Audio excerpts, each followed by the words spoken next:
Assalamualaikum warahmatullahi wabarakatuh. Selamat pagi, salam sehat dan salam sejahtera untuk kita semua. Khususnya para peserta didik baru tahun pelajaran 2021-2022, masa pengenalan lingkungan sekolah SMK Negeri Ngadirojo. Para siswa sekalian, pada kesempatan ini saya akan mengajak kalian untuk mendiskusikan berbagai hal tentang pendidikan karakter, dan ini merupakan satu tema yang cukup menarik yang perlu kita diskusikan bersama-sama. Namun sebelum kita melangkah lebih jauh dan mendiskusikannya, maka terlebih dahulu perkenankan saya untuk memperkenalkan diri. Nama saya Kukuh Santoso, salah satu staf pengajar di SMK Negeri Ngadirojo yang menampung bidang studi bahasa Inggris.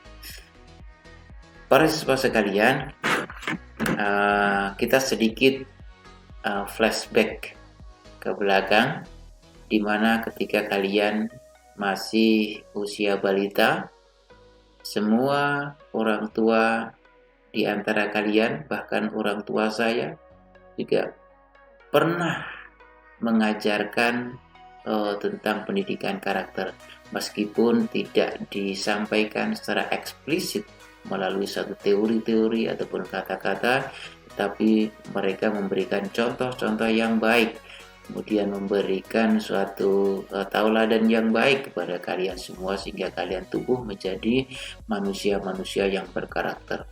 Satu misal, bagaimana kalian semua atau kita semuanya diajarkan untuk saling menghargai, saling menghormati. Kita bersikap sopan dan santun kepada orang yang lebih tua. Kita bersikap sayang kepada orang yang lebih muda, yang lebih kecil daripada kita. Kemudian bagaimana kita hidup bertetangga, bagaimana kita melaksanakan gotong royong dengan tetangga. Itu semuanya diberikan contoh-contoh oleh lingkungan kita dan oleh orang tua kita. Kemudian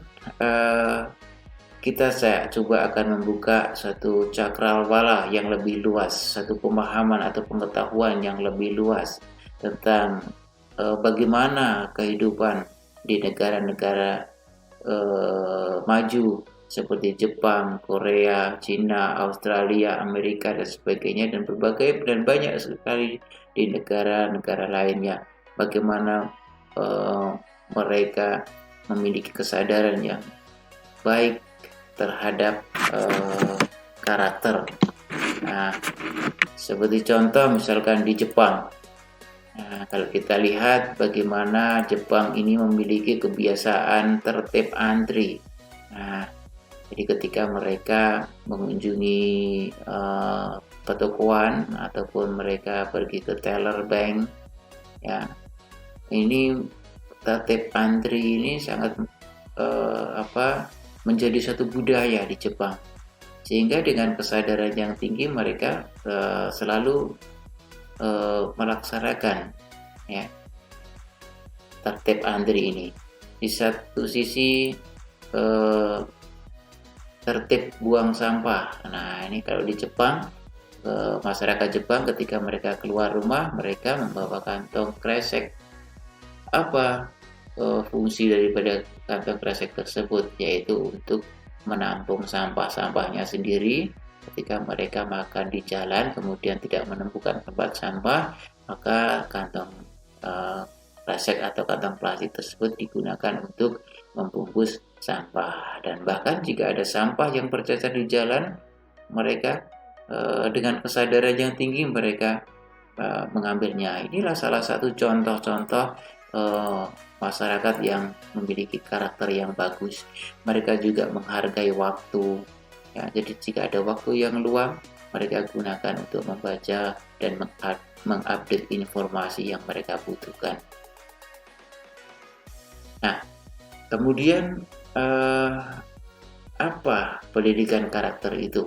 Nah, di sini saya coba untuk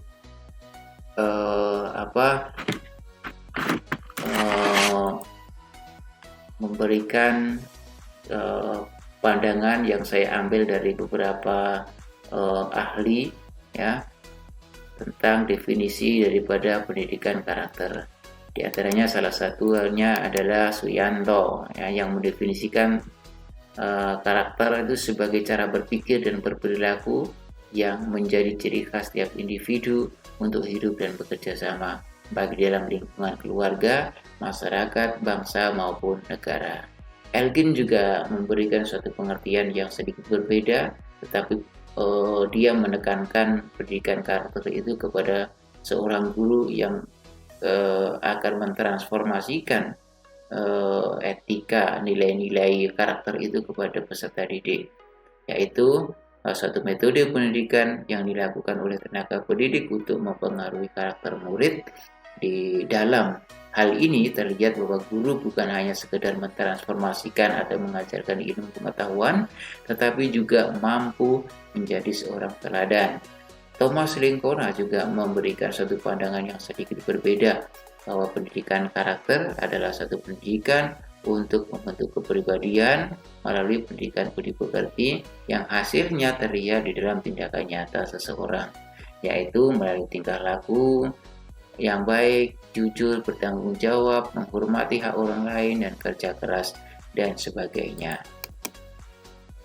Nah, lalu apa tujuan daripada pendidikan karakter di sekolah? Apa urgensinya pendidikan karakter itu diajarkan di sekolah?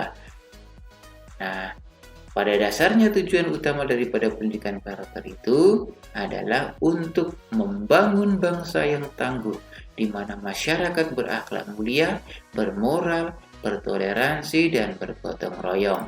Oleh sebab itu, untuk mencapai tujuan itu, maka di dalam diri peserta didik harus ditanamkan nilai-nilai pembentuk karakter yang bersumber dari 3 hal. Yang pertama bersumber pada agama, pada nilai-nilai agama. Yang kedua bersumber kepada Pancasila yang menjadi dasar atau menjadi sumber dari segala sumber hukum di negara kita. Dan yang ketiga adalah budaya. Para siswa yang saya banggakan, pendidikan karakter ini memiliki 6 pilar yang menjadi yang harus kita pahami bersama. Yang pertama adalah kejujuran atau trustworthiness, dan yang kedua adalah tanggung jawab atau responsibility, dan yang ketiga memperlakukan orang lain dengan penuh hormat atau respect, dan yang keempat adalah keadilan atau fairness, yang kelima peduli atau sharing, dan yang keenam adalah kewarganegaraan atau citizenship. Jadi 6 pilar ini menjadi suatu fondasi atau suatu rujukan agar kita benar-benar menjadi siswa yang berkarakter. Apa pentingnya pendidikan karakter?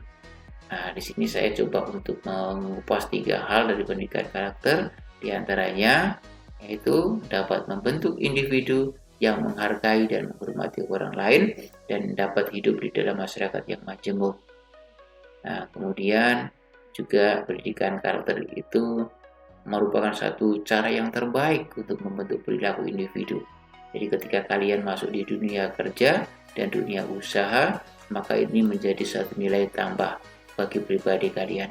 Dan yang ketiga, ini sebagai cara atau upaya untuk mengajarkan nilai-nilai budaya yang merupakan bagian dari kerja suatu peradaban. Nah, dan yang terakhir, saya memberikan sedikit tugas, tolong untuk dikerjakan, kalian tulis di buku, ataupun nanti saya akan memberikan link tersendiri dan kalian kerjakan di Google Classroom. Jika tidak bisa, nanti saya akan berikan kebijakan tersendiri. Demikian sedikit pengantar dari saya. Untuk selanjutnya nanti akan kita diskusikan bersama-sama. Terima kasih. Billahi taufiq wal hidayah. Wassalamualaikum warahmatullahi wabarakatuh.